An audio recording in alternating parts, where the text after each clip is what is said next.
And we are live for episode 172 of the Start Build Growth Show.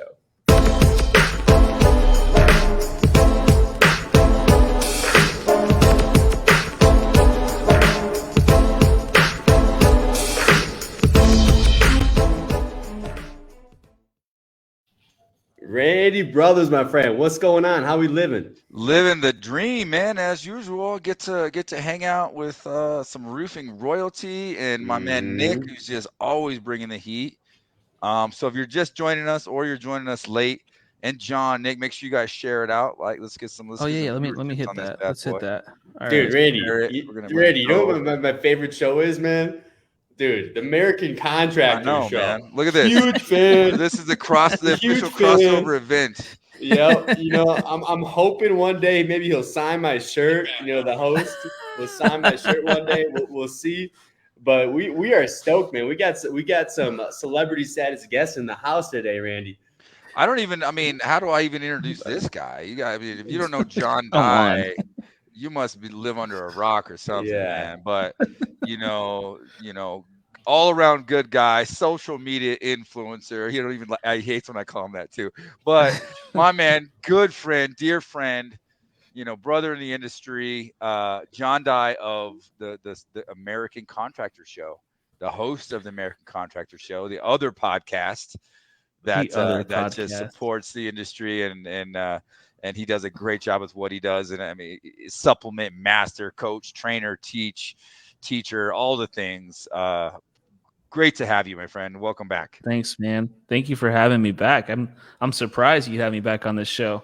Thought I Oh was man, banned from SPG.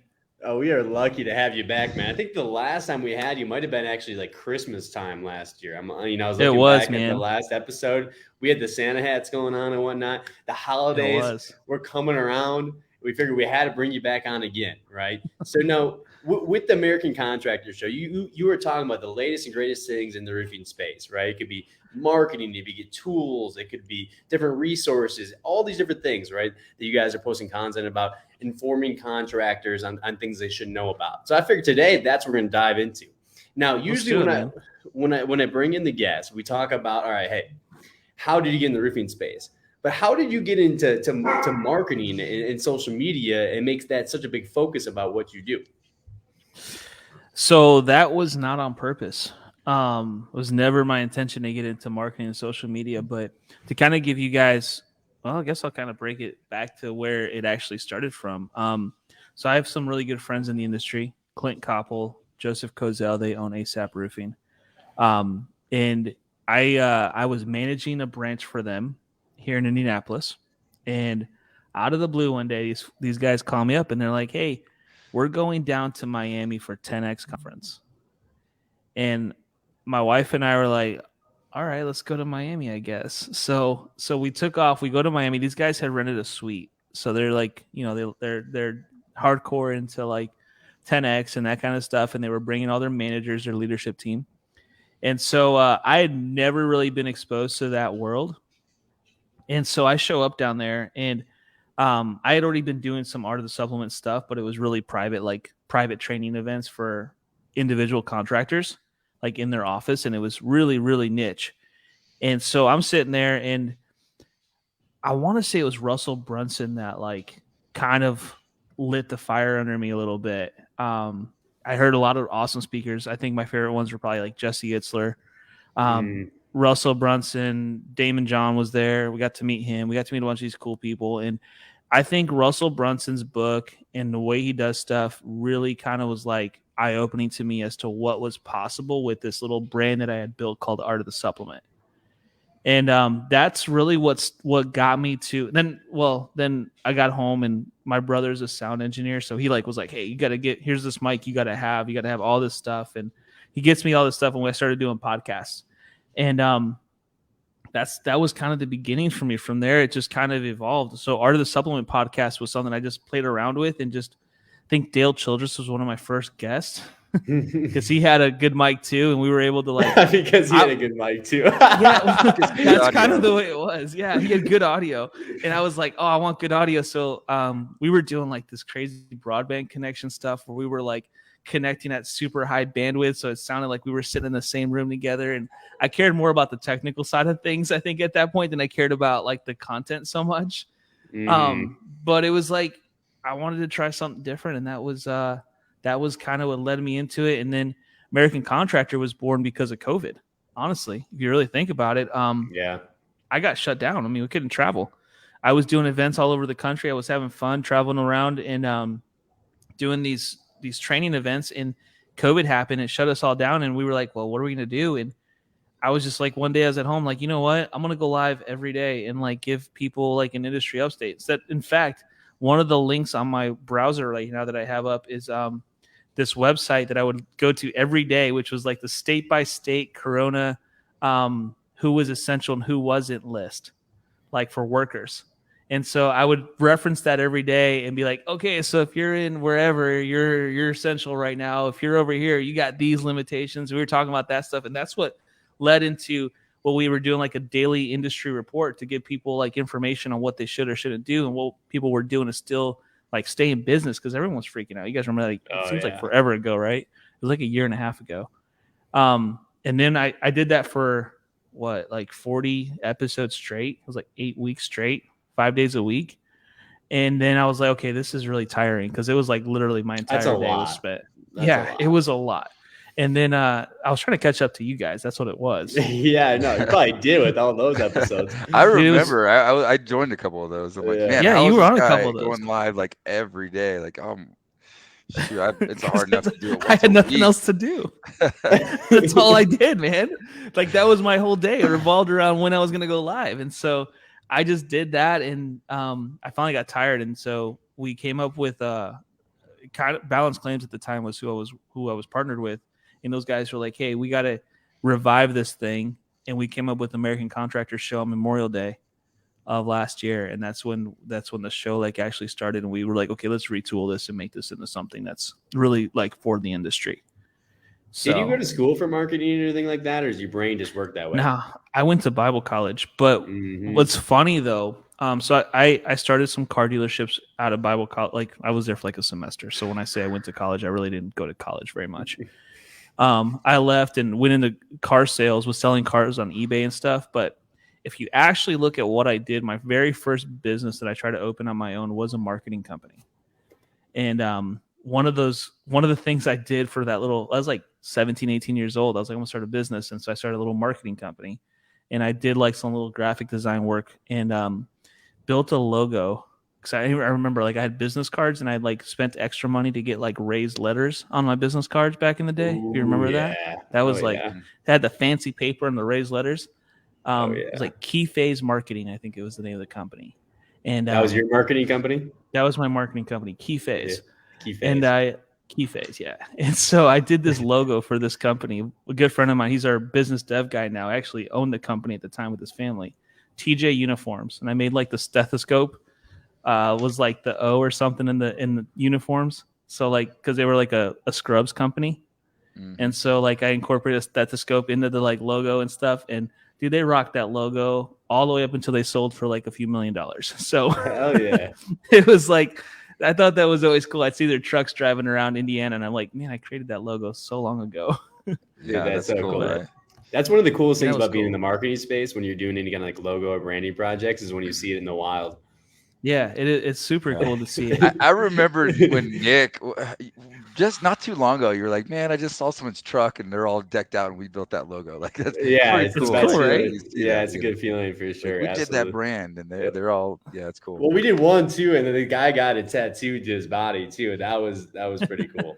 Oh wow! Someone got their logo tattooed. That one's not going. That one will live forever. Forever, man. So that was cool for sure. You've reached the pinnacle of marketing, of the marketing space. Yeah, 100%. Tattooed your product on their body. 100%. Nick, 100%. I'm going to give you some props though for a second. I had at least two people in the last week that have asked me about your services and what I thought about Nick and Suma, and for both of them, I sent them glowing reviews, and I think they're both going to become clients of yours. You're the man. I appreciate no, that. and I mean that. Like, I don't. First off, I'm very, very cautious about what I endorse. Mm-hmm. Yeah. So no, but like for real, I really do admire what you do, man. And I think that anyone that's watching this, if you guys haven't hooked up with Suma and Nick, my God, you guys are missing out. This dude has some crazy cool stuff that he could do in the Thank you, marketing man. world, in the media world. Yeah. So Hey, I have mad respect. You keep saying good things about us, man. I'll send you another hat to go with the other 8 I gave you. No, dude, that's like my favorite hat too. I've been rocking that hat. That's the only hat I took to Colorado last week. I love that. Yeah, he was rocking the Suma. I was with him over the weekend at the Commercial Roofing Academy, and that was what's up. He was rocking the Suma, man. It was crazy.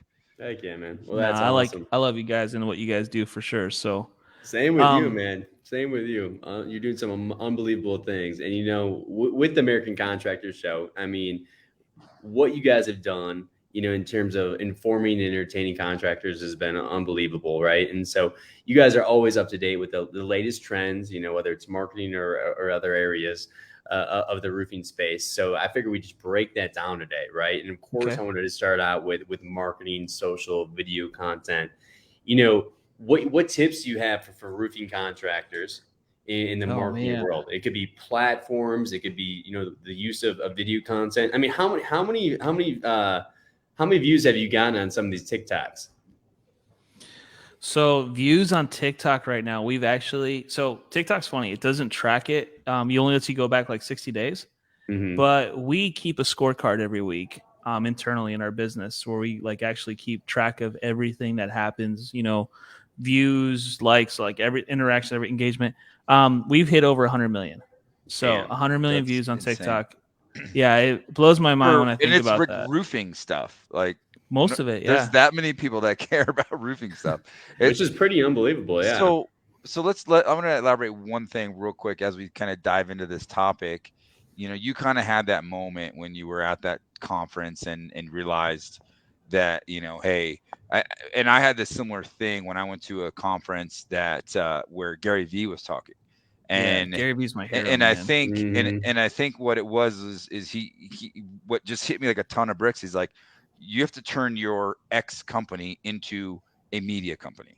Yep. In his case, he took a liquor store, a wine company, and turned it into a media company. Started doing his daily videos on YouTube, and look everyone knows who that guy is, and he's just traveling around the world speaking. And it just hit me like a ton of bricks. Like, I need to turn it started with roofing. And for you, it's like this, you got to turn your business into a media company. And what I mean by that is embrace digital video, embrace social media, create a brand for yourself, personal brand, the brand for your company. And the people have a hard time with this, I think, for a number of different reasons, but, partially because we don't understand. We're all cut from a business cloth of, I invest X, I get X out, right? But there's this concept of elusive gain that I talk to about with a lot of my clients, and that's like by becoming a media company and going in and focusing on becoming that brand for yourself and for your company. There's so many things that will happen, and so many opportunities, and so much growth that can happen, and so much potential that you don't even realize, and you're not going to realize. Right? It's elusive, right? That gain you're going to get out of making that commitment to becoming a media person or building a brand for yourself. The gain is incredible, and people just want, okay, I'm going to spend time on X and I'm going to get Y out of it. You got to eliminate that out of your head. If you just make a commitment to becoming a media company, the gains that you'll get is exponential, and it just hits you from a number of different places that you least expect. And it lives forever. And I think that's a big thing that people forget about that stuff. Like, they think, man, they're chasing the viral part of it to get that hit, and that stuff will happen with consistency. And over time, like I'll talk about it in a minute, but they're chasing that so much that they forget that it's all about consistency, and that content's going to live somewhere forever. Like, you will get leads 6 months from now, a year from now, 2 years from now, from a video that you posted a couple years ago. Like, that's the kind of stuff that I think a lot of people, you're right, they don't know how to attach that ROI to it instantly. And so that makes them think, oh, well, it's not really worth it for my business to be doing this. When in reality, first off, we all know this is like the Wild West still. At the end of the day, like what's going on in social media, in TikTok, YouTube, everything, like even YouTube's a little bit more mature still, but like some of these newer platforms, it's the Wild West. And if you get on it now, the returns will compound so much over time. That's what it is. I think that's what it is, because it's kind of a build-up period, right? Where you're putting out content, right? You're doing that whole play with the material you're putting out, and then eventually it kind of hits, and then like you're saying, it starts to pay you back in such a big magnitude. You know what I mean? I can't wait until we're talking about getting ROI on content you're posting in the metaverse or whatever's going to happen in the metaverse. We're still trying to figure that one out, right? What does that even mean? Those terms, what is metaverse? Yeah, exactly. I was listening to someone the other day talking about like you're going to have glasses that will basically be your entire like world. Yeah, and like like Elon Musk was talking about implants and that like basically like ocular implants that literally will make your eyes like in a digital. Oh, it's gonna be insane. That are seeing a digital world the whole time. Like, can you imagine that? Like, it's gonna come quicker than we think too. It's gonna be quick. You know what I mean? It's just the speed of this stuff is insane. So, do you have any tips? I mean, is there like a routine they should follow? Maybe a schedule they follow, or idea of how to create a content schedule? So, I don't do a content schedule. I have a team that does that. But I will say this, like, secretly, if you guys were to go to the Indie Roof Company TikTok page, so we're managing that page right now. We kind of took that over from Aaron because we're using it as a test subject. Nice. I hate to even talk about it because I don't want to ruin the test results. But we're trying to see how fast we can get to 10,000 followers on it using just straight up roofing stuff, roofing content that would actually benefit a business per se. And it's cool to see, like, it's a whole different thing. But as far as like content schedule goes, we don't run off a content schedule so much. We just post continually. I have 2 full-time people that work that are either editing videos or posting videos all day, every day. That's literally their entire job, is to pull content from wherever, go out and get content, like curate content. Because if you look at ACS and what I do, it's not about me. We try to keep it as far away from it being about John Dye as possible, and it be about contractors. Yeah. So I like to have, we try to introduce new things, do different things. I'm not the face on half those TikToks. More than half. I'm very rarely am I actually the face on the TikTok.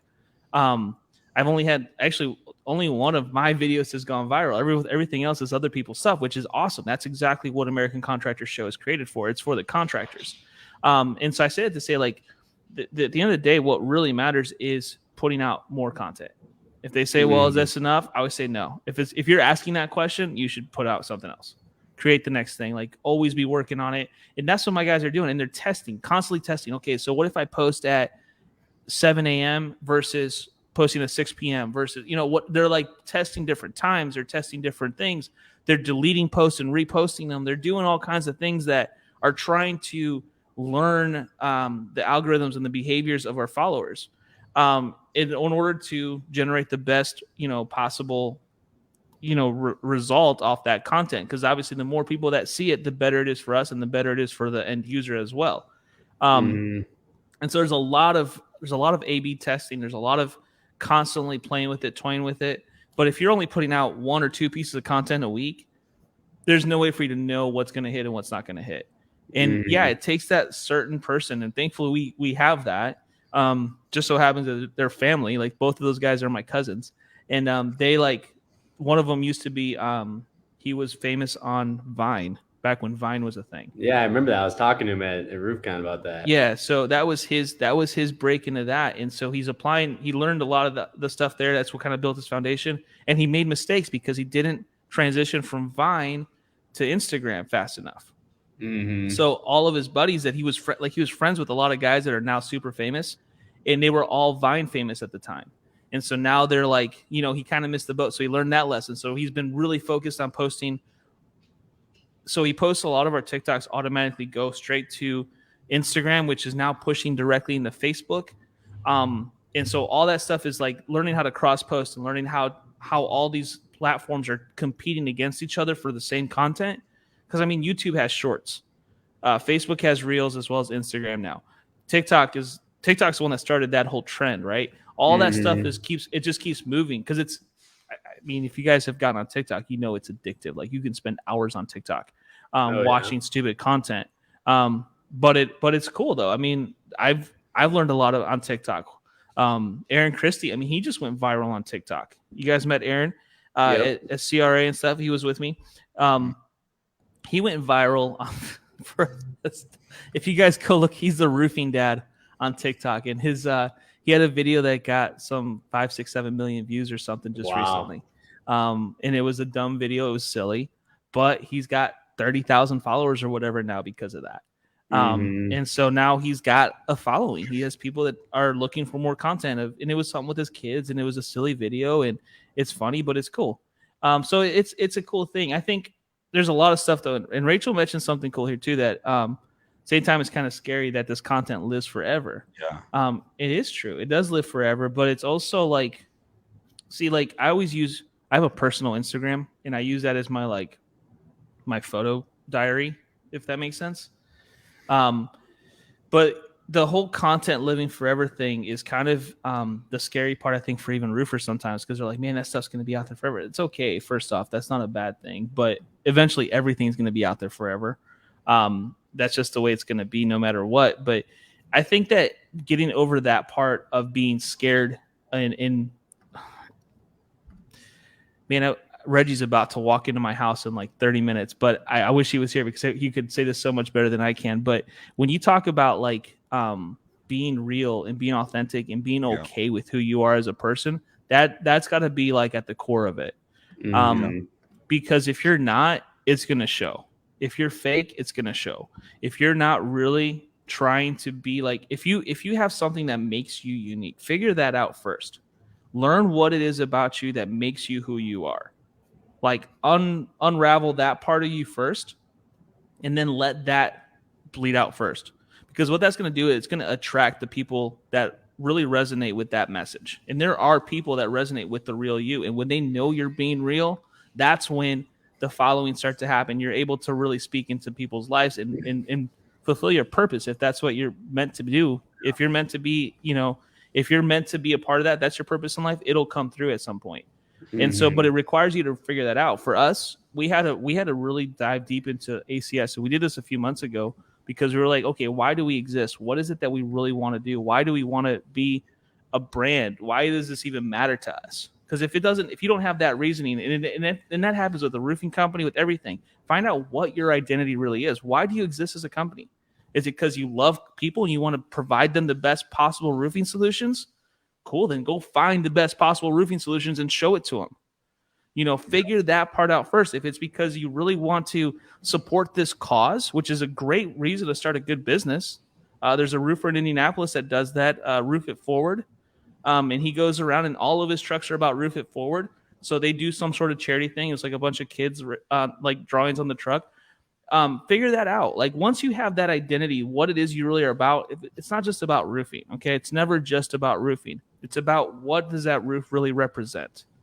What is it that you're trying to, it's not, that message has to resonate from a more emotional level and it has to be real. Once you figure that part out and you have that foundation laid, then you can build a marketing plan around that shows that part of you off the best way possible. So if that's going to be like, like I said, if it's all about the best possible roofing solutions, then cool. Let's go find the best possible roofing solutions, not the mid grade, not the low grade. Let's go find the best and show that to our homeowners. And you're going to attract customers that want that best possible roofing solution, right? Like there's a contractor in Texas, Drake Gordon. All he does is like Ludo's and Da Vinci. And, that's all he does. He did $16-17 million out of like 250 roofs last year. Like it's insane. The kid's like 26 years old. Okay. We did a whole episode with him, but he has that niche market because he has identified that is the person I want to work with. And that's what I'm going to be really good at.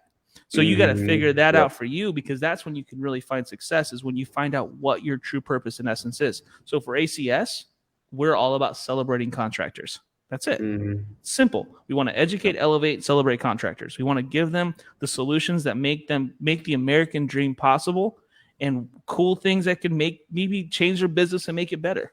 And that's Yep. it. There's nothing else about it. That is what it's about. It's positivity. It's not going to be controversial. It's not going to bring in like all this. There's no drama. It's just like, hey, this is who we are. We're contractors. We're proud of it. The trades are cool. Celebrating us is cool. Like we want to be, Kim said it best during CRA. There's contractors that make more than attorneys and doctors and everything else.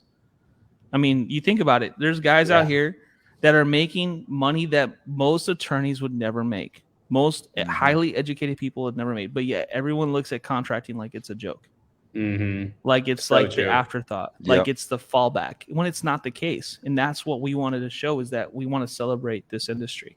Yeah. So you got to find that for your business. Once you find that, you can build that marketing plan up from there. But you got to first figure that part out first. Well, yeah, you got to do that as a business perspective, and your business needs to be built on purpose, but then you also want to allocate, apply that same concept to yourself personally. I mean, if you're looking at building a personal brand, I think, a lot of us try, it's like we're so worried about what everyone else is doing. We're too scared to just be ourselves and be genuine and just put something out there. But take a look at what everyone else is looking at. Okay, they're not just only looking at the famous people. They're looking at the everyday person that they can relate to.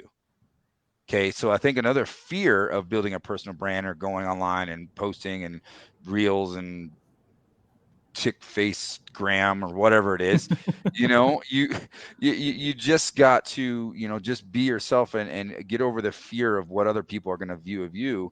Because people are going to relate to you no matter what. They may not be everybody, but we tend to follow people and be interested in things that people that we relate to. The same thing happens for us, right? People are going to relate to you. Even Gary Vaynerchuk says it, right? Your vibe attracts your tribe. Just be genuine, be real, put yourself out there, and you'll attract the right people. You'll attract the people that you'll connect with, that want. But you got to figure out your vibe, bro. Like you got to figure out who you are and what you're about. And that's the thing that I think that's the part that's missing. And I said this, I don't know if I said this today or not. I was recording some stuff with Reggie today.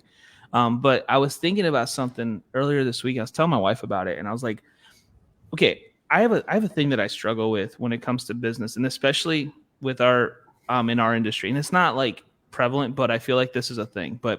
And Randy, you're a coach, so you can tell me a little bit about this, but I wasn't an athlete growing up. Okay. Like I played baseball, and as a kid, my parents gave me the opportunity to figure out who I was as a person, but I didn't actually it didn't click until recently how important that developmental stage of my life was. But they let me play t-ball, and I loved playing baseball. Like it was fun, but I wasn't like out there to kill people and like win and all this stuff. I wasn't that competitive. What I did do though was they also let me take piano lessons, which I also hated as a child, but ended up when I stopped playing baseball and I stopped taking piano lessons, I took a couple years, and I remember there was a point in my life where like it clicked, and I kind of moved my attention towards music and less towards sports. I still played basketball and stuff in high school, and it was whatever, but I wasn't ever any good. I liked playing music though, and I was a musician. And so I look at my life today, and I noticed that there's there's some entrepreneurs that are super ultra competitive. They're going to go out and they're going to they want to destroy everyone around them. They want to win. They want to be the best. That's what they care about. That's what it is. And that's cool. That's their thing. I know it's especially in the coaching space, this is super prevalent. I notice a lot of the coaches are super ultra competitive. They're athletes, a lot of them, former athletes, different stuff. I was never like that. So I've been having this disconnect. I've been trying to figure it out. And I come to realize, you know what? I'm a musician. And what do musicians do? We play in bands, right? We make music. And that music, collectively, we want to be a good band, obviously. But dude, if another band wants to play with us, we're going to play with them. That's just the way musicians are. We want to become better. So we we're collaborative. We want to make music. You're creative. Yeah, we want to be creative, and we want to, whatever that means. But that's just who I am, and I've learned that, and that's why ACS, in my opinion, works so well, because we're we're creatives and we want to like collaborate to make the industry better. Like I never view like you guys or like anybody else in the space as a competitor. I just view them as they're making music their way. I make it my way. Bands are different. Everyone has their own taste, and it attracts who it is. But I've noticed that, and I've learned that about myself. So that is an identifier of who I am as a person, right? You got to start to understand those identifying facts about you. Maybe you are ultra competitive. That's cool, but recognize that and own it, and be cool with it. It's not what there's not one that's better than the other. They're different.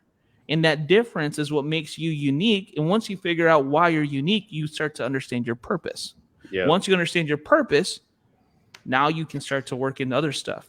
And this thing, you know, you can go deep into this stuff, and but it's important because that carries into every aspect of your life: business, relationships, personal, marriages, child, families, all the stuff that Family you're trying of to origin, do. man. You can get real deep into this stuff. You get really deep into it, but once you start to understand it, man, it changes your whole perspective on everything.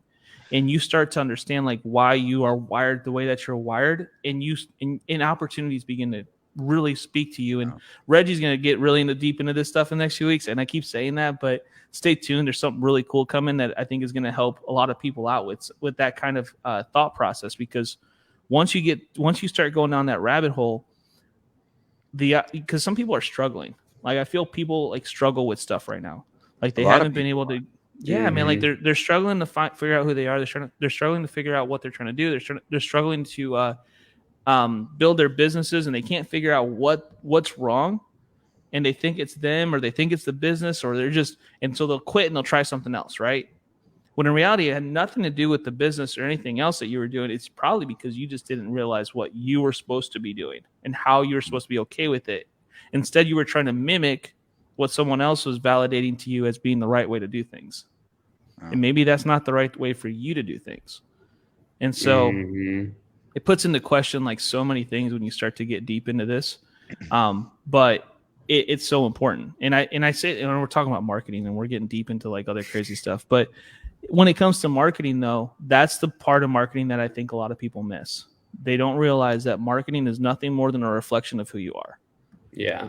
When it really comes down to it, that's really what it is. And you can try to twist that and manipulate it and seek validation through that, and try to become someone else when really you just need to figure out who you are first. And when that starts to happen, people will gravitate towards you. And business will start to come. People will come work for you because they feel like, hey, this is the real deal here. It'll start to really work itself around you. And your life will change. Like your business will change. The results will be totally different. And so I think that's really important for people to realize. So I said this kind of the other day in one of the little last minute, gold nuggets, but who you are in the shadows will always shine, will always be brought to the light.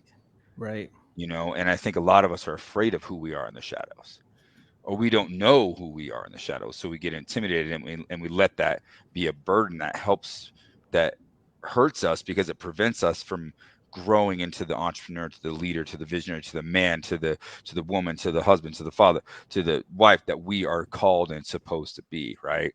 And I think you touched a little bit. We probably need to not go too deep here, but I've done a lot of that over the last couple of years as well, and really trying to understand family of origin and who you become as an adult, and how much of the things that you've experienced, the experience in your life contributes to who you become as an individual, right? It's one of the main components, but there's a lot of different components as to who you are, the personal. We go into like these personal style assessments, your personal style of who you are.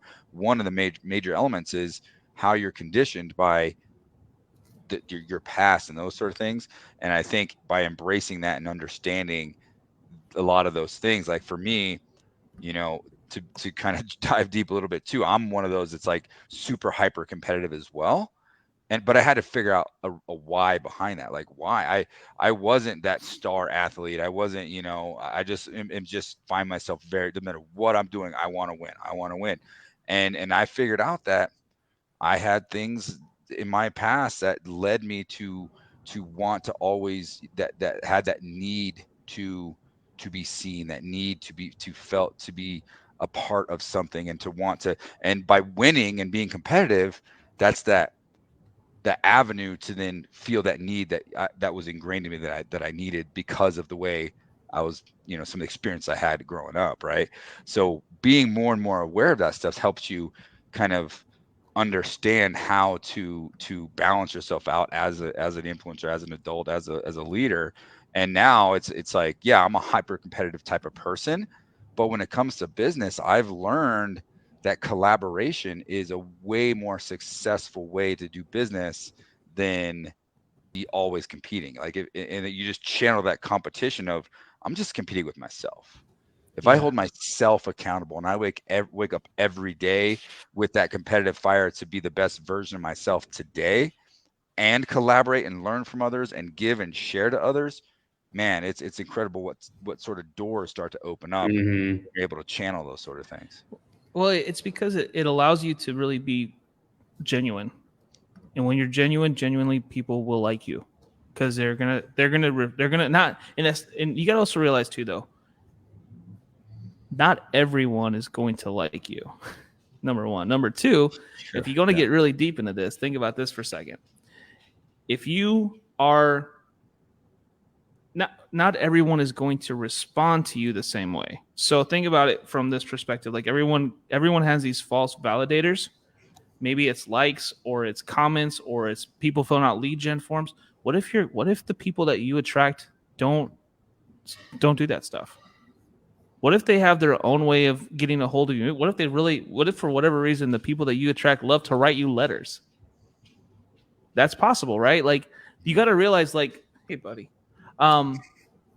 this is Wrigley. He wants to say What's up, Wrigley? Oh, that's right, Cubs fan over here. Yeah, that's right. No, but if you think about it, like, if you genuinely know who you are, think about how the people that are attracted to you are going to relate to you. When you've realized that part of it, then too, and then couple that with who you are, man, that could really be powerful. But you have to figure out a lot of stuff to get to that point. But once you do and it clicks, you'll know exactly how to reach the people that will want to do business with you really easily. Mm-hmm. Mm-hmm. Well, so there's so many things that go into I gotta say, on this collaboration side, I'm not gonna go too deep into this, but you see it in the sports, right? I know you guys are big Michael Jordan fans, right? They wanted to beat everybody. They never would have thought about teaming up with people. Now, if you look in the NBA, you look in the NFL, players are doing their own recruiting, right? They're looking to collaborate with these people. And we hate on it so bad, don't we? It's so bad, but you see, it's just, I think it's a generational thing, right? I mean, I think business, sports, everything's kind of changed in terms of competition versus collaboration. But I do want to dive in just to. And I heard Aaron Rodgers was going to start collaborating with other teams. I mean, don't get me started, dude. Just because you're a Colts fan, you guys have Carson Wentz. I don't want to hear it. He was talking trash this weekend about the Colts or about the Packers, and I'm like, dude, aren't you like 3-4 or something? Now you're like 3-5. I'm pretty sure, right? I mean, it's not looking very good. Carson Wentz is not looking very hot, so I don't think that experiment worked out. All right, we're trying, okay? You're trying. I wish you well. We're trying. So, all right. So, a little recap. All right. Adapt early to platforms, right? So, I think that you kind of talked about that. Right. From, we did talk about that. Who went from Vine and really didn't make it quick over to Instagram. Don't talk about yourself too much, right? Find purpose in what you're doing. Be authentic and make the content about the customer, right? Now, if you're making the content about the right customer, it pre-qualifies them. So if you're making about the best roofing systems, you'll attract customers who want the best roofing systems. If you show your real personality, you'll attract people who like your personality as well. So it kind of pre-qualifies people that you want to do business with as well, right? So I totally agree. I want to take a quick break to thank our sponsors, and then we'll kind of dive into a bunch of random stuff. So I want the top trends that you guys are talking about in American Contractor Show, and then from there we'll close it out. But first, we'll give it to our headline sponsor, Job Nimbus. Job Nimbus is a fully customizable back office solution. Track leads, jobs, tasks from one easy-to-use software. And with the largest ecosystem of integrated partners, if we don't do it, we have a friend who does. Learn about the number one back office system in roofing. We can help you be efficient, be organized, be professional, and be profitable.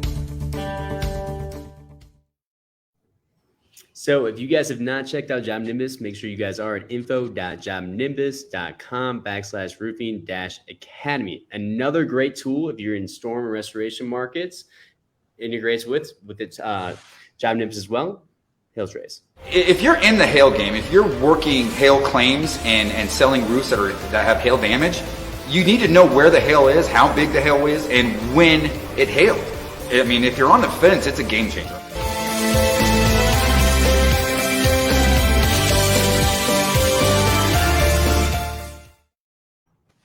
Check them out at hailtrace.com. And last but not least, our friends at C3 Group. C3 Group's learning management system allows users access to digital training content, virtual trainings, and integrated chapter exams, all with the goal of helping a student prepare for user certification exams, as well as prepare them for real-world situations we know are faced daily.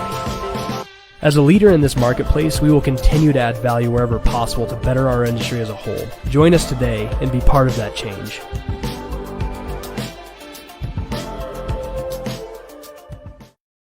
Man, you know we love online training here, virtual training. It's unbelievable way to maximize training your team or yourself. If you want to check out C3's Xactimate training, make sure you do that at c3adjusters.com and then click on their Xactimate training. So now, John, as we start to slowly bring this thing to a close and start, I want to talk about some of these different trends that you've seen. Obviously, you're highlighting so many different cool things on American Contractor Show. One of my favorites, though, was the Tesla roof. What do you think of the Tesla roof? So, all right, solar's a pretty interesting topic for me. I love the Tesla roof. A lot of people hate on it. I think it's a really cool product, and I give them probably a lot more slack than most people do. I think people expected them to just come out with this unbelievable product that was just going to revolutionize everything, when in reality, this is a work in progress. Tesla, you got to give these guys credit where credit's due, okay? They created something out of nothing, and you think about what they've done. These are glass tiles, right? With metal tiles and other stuff mixed in there. But think about it, like roofs are not the same. Most roofs are very different. We know this because we install roofs all day. Like, we know that there's very rarely do you run into the same roof twice. Every roof is a little bit different. There's a little different dimensions. Pipe jacks are in different places. They're very rarely identical roofs, right? So for them to take on and one-off every one of those systems has been pretty awesome. When you start to really get deep into it and understand how the layouts work and everything, it's actually a really cool product. And it'll get better. It'll get cheaper. It'll get more affordable over time. But the ones that I'm seeing out there, if you talk to David Silverstein, the contractor that was gracious enough to let us see it being installed, and huge shout out to Tesla, too, for letting us shoot that stuff. And we had some pretty interesting conversations with them in that whole process. But when you really look at it, like, that is a really cool product. It's innovative. And I know there's some products coming down the pipe. I'm not at liberty to get too deep into that, but that are going to bring this even more mainstream. But what Tesla has done is completely different, and I think it's cool. I know a lot of people want to be Tesla contractors, that's for sure. So it's just once it gets there, it'll be awesome. What do you think of solar in general and the trends that you're seeing in that space? Oh man, I gotta be careful. I love solar. I kind of want it for my house. I think batteries are the game changer, though. Solar's cool in it by itself, but once the battery technology really catches up and it becomes a really affordable thing for everybody, where people can literally be off grid, that's going to be awesome. Like David's house, he had three Tesla batteries or wall mounts, whatever battery deals in his house, and I think he was still pulling a little bit of power from the power company. But he was really close to being like net zero all the time. Like, he was almost off grid practically. So that to me is super cool. That's where the future is, and I think it's a cool product. I think roofers need to learn more about it, figure out what works for them. There's partnership opportunities that may not work for you, though. You may be thinking in terms of maybe an EPC is not your answer. Maybe you want to start building it in-house, and that's cool too. There's good opportunities for that. I know a lot of contractors that are bringing it in-house. So it's a cool tool. There's so many cool ways to do it, and I think it's going to become more and more popular. But at the end of the day, it's got to get more affordable. But that all comes through scale and everything else. But I don't know. We'll see what happens. It's going to be fun to watch solar evolve over the next few years. Mm-hmm. What do you Randy, think of what do you- solar, Randy? I mean, Yeah, I I'm wonder curious Randy's- too, especially in a market like Denver, where obviously we haven't had storms for a while. Is it a good way to kind of diversify and have another? Yeah, revenue I stream? think if done right, it's a incredible opportunity. Look at the projections, say, from the government and what they're trying to do, and with the green initiatives that are out there.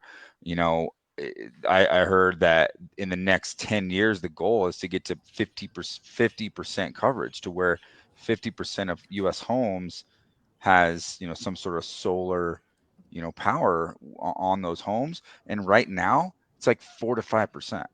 Yeah.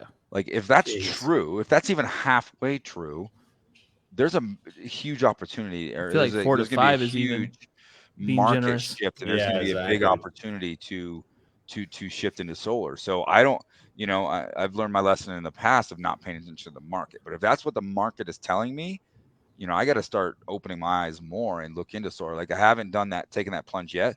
I have clients and I have roofers that I know that are doing a lot more solar stuff, and there's a lot of different ways to go about doing that. So just like with roofing, you got to be careful. You can find, unscrupulous things, but you can also find good opportunities. So It's true. it's Be definitely very worth cautious. carrying that conversation forward. And I am having lots of conversations about solar, and John and I were just talking about the other day, and I'll continue those conversations to then determine for me, what does that mean with my career and how I embrace it, Well, when you look at the economics, owning your own energy is really pretty cool, because the price of energy keeps going up, right? Every year we're hearing that energy prices are up. It is what it is. It's always going to go up.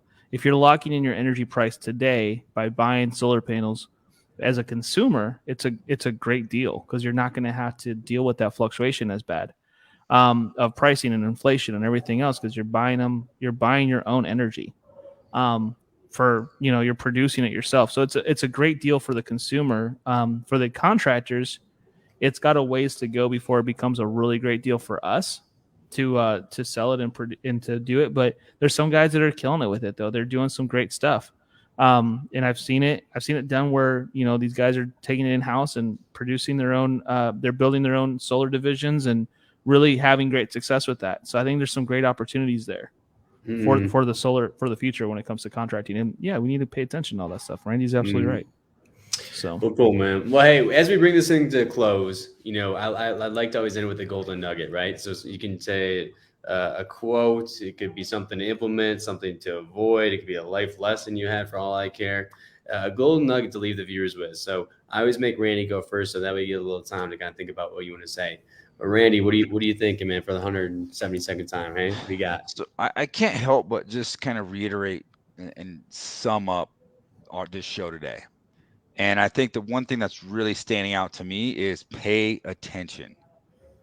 Okay, as an entrepreneur, as just an individual, as a human, like there's a lot of things changing. We're in the information age, we're in the technology age, we're, with the changing environment of social media, the changing economic changes, the market changes, the different things that are changing within our own industries. We have to pay attention. Okay, you're listening to this show. If you're on the podcast or you're watching the show, you're already partial way there. Like shows like this, shows like the American Contractor Show. There's a number of other YouTube channels, TikTok channels, Facebook channels, Instagram. Like, pay attention. And I know I'm one of those that's not like a huge fan of social media. I don't like to just get sucked in and do all that. There's other ways to pay attention. Connect with people, network with people, have conversations, understand what's changing in your market, and know and try to don't let it catch you by surprise. Yep. I learned that when the big recession happened in 2008, caught me by surprise because I wasn't paying attention. And I lost everything. And you better believe to this day, I really try to pay attention. If the market is changing, you got to be able to pivot when necessary and change with it. And to cap that off, show up. Show up each and every day. Show up, go to work, and do your best to learn and grow and to be better each and every day. Love it, man. John, what we got? Yeah, I'm going to reiterate a little bit there, Randy. Today is not what determines your tomorrow. You determine your tomorrow based on your actions and what you want to do. It takes some determination, and your legacy is so important. I think a lot of people will forget about that. And I know I talked about it a couple weeks ago, but legacy to me is has become more and more of a thing that I think about. And the small changes you make today have compounding effects that ripple for the rest of your life. The people you hang out with, the people you surround yourself with, the choices you make, the things that you attend, everything that you do has a lasting effect. Make small choices that may seem difficult, and it will make massive, massive compounding results in the future for you. And so do that every day, and you will be a much better person. And that's all that matters at the end of the day, right? It's not about the money. It's not about the audience. It's not about the followers. It's not about any of that stuff. What matters is what you leave behind and what you actually are as a person. And if you are real and you lived a good life, that's all that matters. So do that. Amen. Man, hey, real quick though, we got John. I want to make sure to throw a plug in. We're always trying to learn and grow and get better. I mean, make sure to follow the American Contractor Show. As I always say too, follow our show. There's a lot of content. We support one another quite a bit, and those are two shows that are always just genuinely bringing the content and where we exist to support the contractor, to bring value, to share the entrepreneurial dream and entrepreneurial journey through podcasts and through the show. But John, I decided to bring my team to the Top Rep coming up in San Diego. We didn't get a chance to shout that out, but nice. Hey, I think there's still some spots left. But I know it's only left. 2 weeks away. There's only a few spots left. But man, what you guys have done with the Top Rep training, dude, I have an entire training platform and I'm very proud of it. And we see amazing results. But that doesn't mean I know everything. That doesn't mean I can be shut off to what's going on out there. So I'm bringing my sales team to your training to see what's up and see how well they can do. And I know we're going to learn stuff. We're excited. And I would encourage anyone else out there to check out Top Rep. And book your tickets and come hang out with us in San Diego. TopRepTraining.com. That's where it's at. And it's going to be a lot of fun. If you haven't been to one of these events, man, that's a whole nother, that's a life-changing event. When you learn how to actually sell and become really good at it, can think about it. All of a sudden now your career becomes successful. People go from being mediocre to being superstars in their business. And so it's a real deal. And I appreciate that, Randy, and I appreciate you guys coming out for sure. And we're going to be at your mastermind as well. In January. It's going to be fun. Yeah, it'll be a lot of fun. I'm excited about that. So be sure to get out to that. I know tickets are on sale for that too, right? Tickets just went on sale, man. I guess we put it. The application's up, right? You're taking applications? Yep, taking applications. We're pretty limited on the total number of people, total number of contractors we can have there. But it's booking fast. I mean, every time I check, we got more and more. Like every couple hours, we got more and more tickets being sold right now, which is really cool. But if you're interested, come and hanging out with us in January at the Mastermind. 3 days of working on your business, and we're bringing in some of the absolute best of the best in every area of business to really embrace building a diversified roofing company that is sustainable in all markets and all market conditions. No jokes. Well, that's good I stuff. threw all those links, American Contractor Show, Top Rep Training, and the Roofing Academy Mastermind, all in the comments as well. So make sure you guys check them out. But hey, it's been an honor hanging out with you boys for the last hour or so. Thank you so much for coming on, John. I know you're a busy man. So no, man, anytime, bro. I'll see you in Colorado soon, I think, right? Yes, sir. I'll see you soon. All right, guys. Thanks for tuning in. Episode 172. Take care. God bless. Grove Show.